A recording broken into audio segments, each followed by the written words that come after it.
Hey horror lovers, today I'm doing something a little bit different and I'm really excited about it. I have a list of the scariest versions of Batman in the dark multiverse. But first, here's my shameless plea for attention and adoration from the ever cruel void that is the internet. Like, subscribe, follow, share, comment, all of it.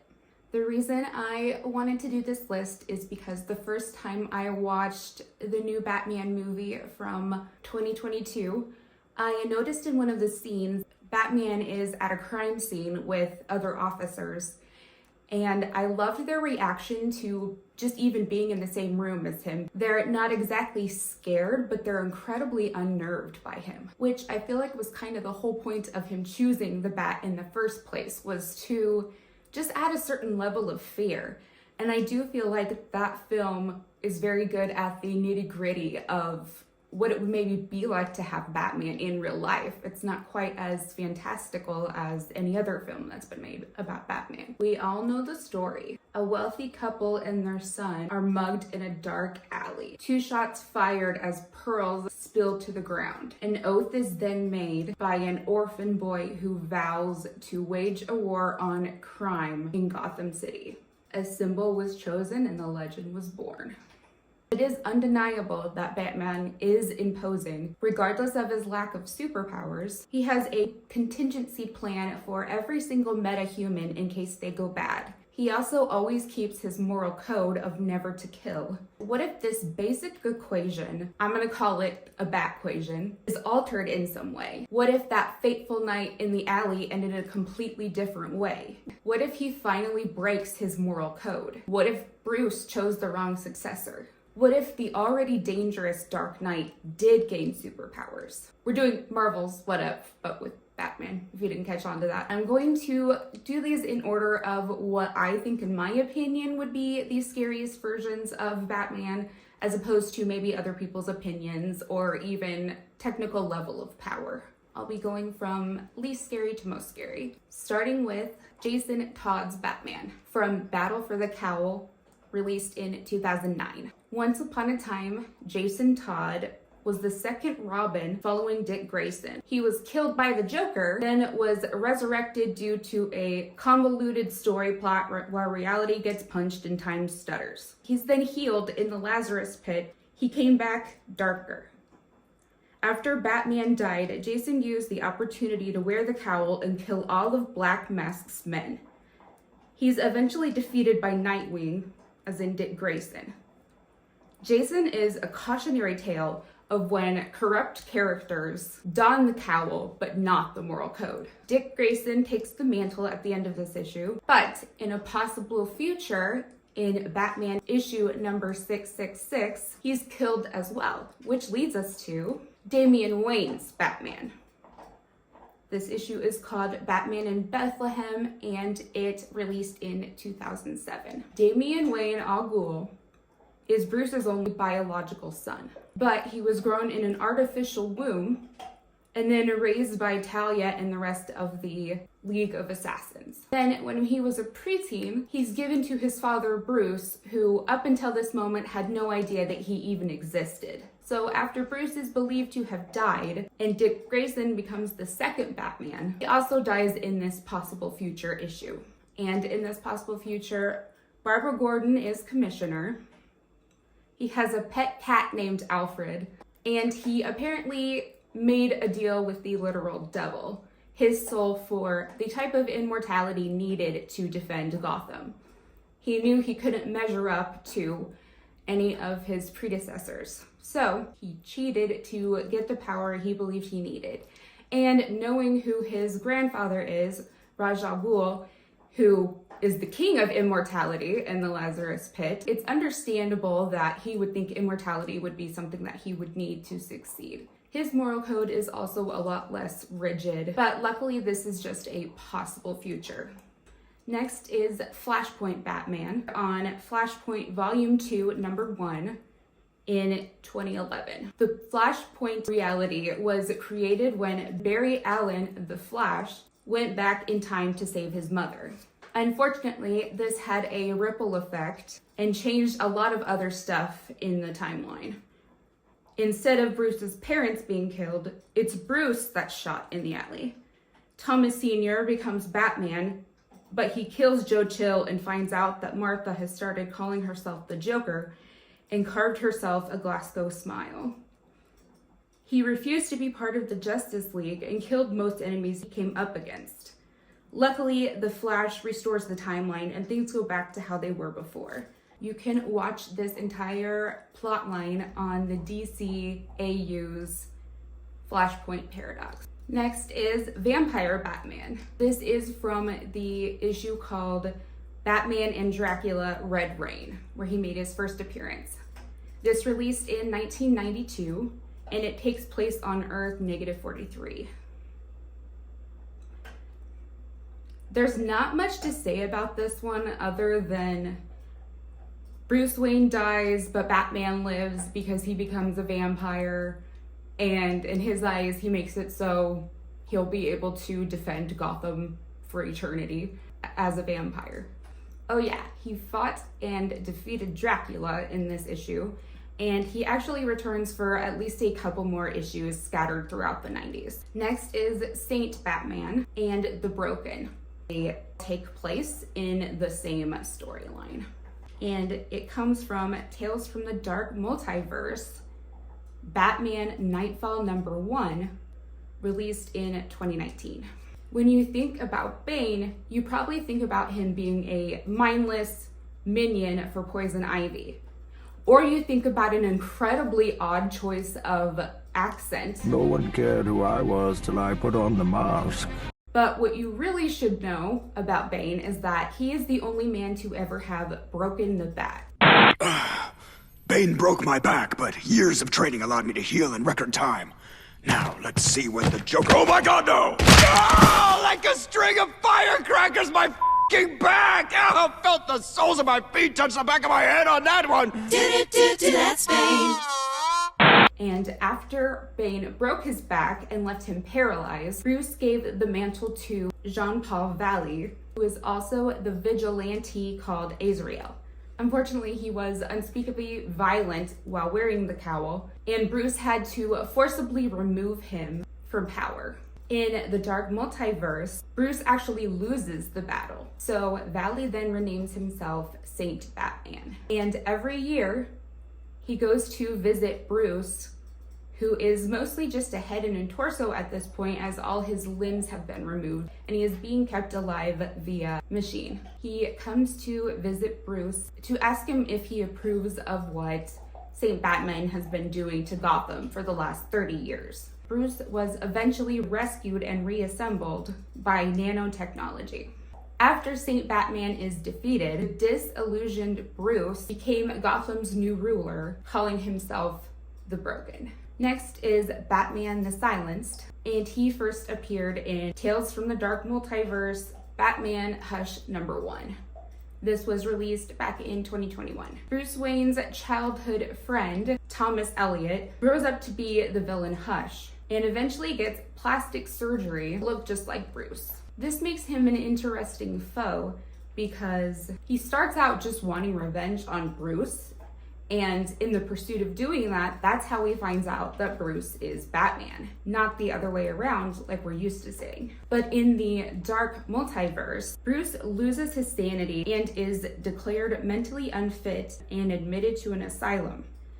Tommy Elliot eventually becomes a senator and has Bruce transferred to Arkham Asylum and allows Dr. Jonathan Crane, aka the Scarecrow, to experiment on him. While there, Bruce is trained by other inmates until his escape. He then starts calling himself Batman the Silenced, and he gets his revenge on Tommy. Next is Deceased Batman. You see what they did there with the DC? He first appeared in Deceased #1 back in 2019.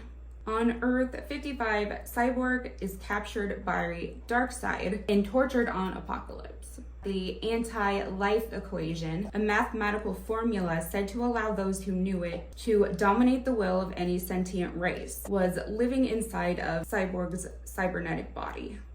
He's sent back to Earth and immediately starts to infect the internet with a techno-organic viral version of the equation. This turns everyone into the anti-living, basically zombies. Batman also gets infected, but using one of Mr. Freeze's cryosuits, he's able to slow down the progression of the virus long enough to send everything he learned to what's left of the Justice League and Damian. Unfortunately, he does eventually succumb to the virus. From here on out, I'll be talking about the Dark Knights, a team of evil and twisted versions of Batman from the Dark Multiverse. They first appeared in Dark Days, the casting #1 in 2017. The first Dark Knight on this list is Dawnbreaker. On Earth -32, after Bruce's parents are killed, all emotions leave him and he's a void. A Green Lantern ring finds him and he's able to fill it with the void in his soul and corrupt it, using it as a tool to execute his parents' killer and any other criminals without mercy, and starts to call himself Dawnbreaker. The next one on this list is the Drowned, or Batwoman the Drowned. On Earth -11, we have an amazing gender swap that I just friggin' adore. Bryce Wayne's father Martin was killed in the alley. She grows up to be Batwoman and is in a relationship with Sylvester Kyle. It doesn't mention him being Catman, to everyone's disappointment. He's killed by rogue metahumans, so Bryce decides to kill every metahuman. After doing so, Aquawoman and the Atlanteans return to the surface. Catwoman kills Aquawoman with her own trident, so the Atlanteans drowned Gotham and most of the world in revenge. Bryce then performed surgical and genetic procedures on herself, essentially gaining a lot of the same powers as Aquaman, and starts to call herself the Drowned. The next is Red Death. On Earth -52, all of Batman's sidekicks have been killed off, so he starts to seek more extreme ways to prevent the crimes he felt he wasn't fast enough to stop. So after he's able to defeat Barry Allen, the Flash, he merges the Batmobile with the Cosmic Treadmill and drives them both into the Speed Force, where he absorbs the Flash and his powers. He returns from the Speed Force and starts to kill his rogues gallery, calling himself Red Death. But Barry's conscience is still inside him as well, begging him to stop. Next is Murder Machine. This takes place on Earth -44. Bruce's life is pretty similar to Earth 0 until members of Batman's rogue gallery kill Alfred Pennyworth, his butler, but also his mentor and the man who raised him. He blamed himself, and at Alfred's funeral, he begged Cyborg to help him create an AI of Alfred. They created the Alfred Protocol with the objective to protect Bruce. It could also manifest tangible weapons. What could possibly go wrong? Within a day of activation, it killed every criminal at Arkham because it viewed them as threats to Bruce. The protocol even infected Batman's mind because he couldn't be trusted to keep himself safe. Alfred was in his mind then and turned his frail human body into a mechanical one. He began a rampage of mass murder, calling himself Murder Machine. I prefer the term love machine. Next is the Merciless. This takes place on Earth -12. Ares, the Greek god of war, found a way to create a helmet that would amplify his powers 100-fold. Batman and Wonder Woman fight side by side for 2 years just to get close enough to stop him. During the war, they fell in love. When they were finally able to get the helmet off of him, Wonder Woman was incapacitated, and Batman thought she died. He put on the helmet and was corrupted by the power, even killing Diana when she tried to remove the helmet because she was afraid of what it would do to Bruce. He became the Merciless and killed anyone who tried to oppose him. Next is the Devastator. This is on Earth -1. Bruce had to ingest a modified version of the Doomsday virus in order to defeat an evil Superman. Afterwards, a mutated Batman was able to kill his best friend, and the Devastator then watched the rest of the world start to mutate and die due to the virus. The next one is the Batman Who Laughs. The Batman of Earth -22 started like the Bruce from Earth Zero.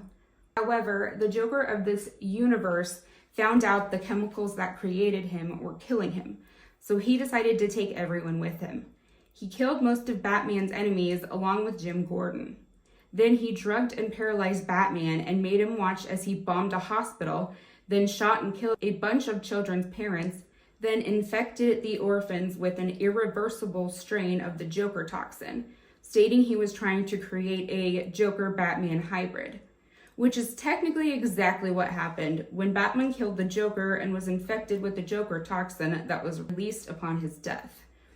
Soon he kills the entire Bat family except for Damian, who he turned into Dark Robin.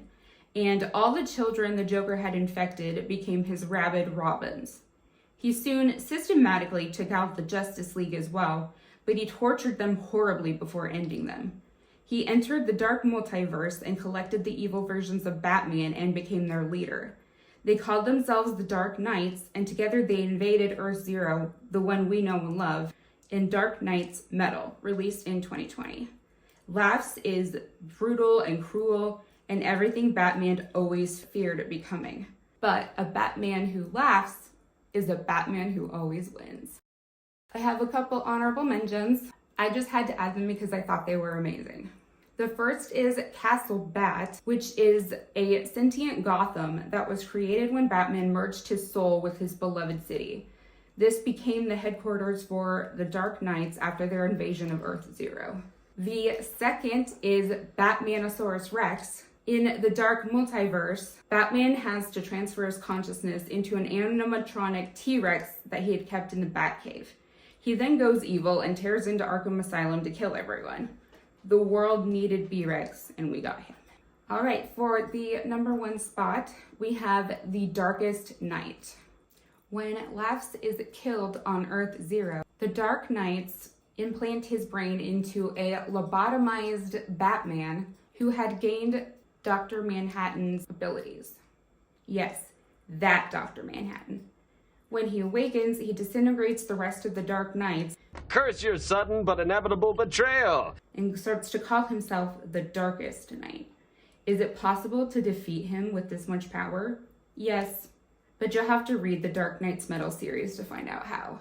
That's it for this week. Thanks for watching. Bye!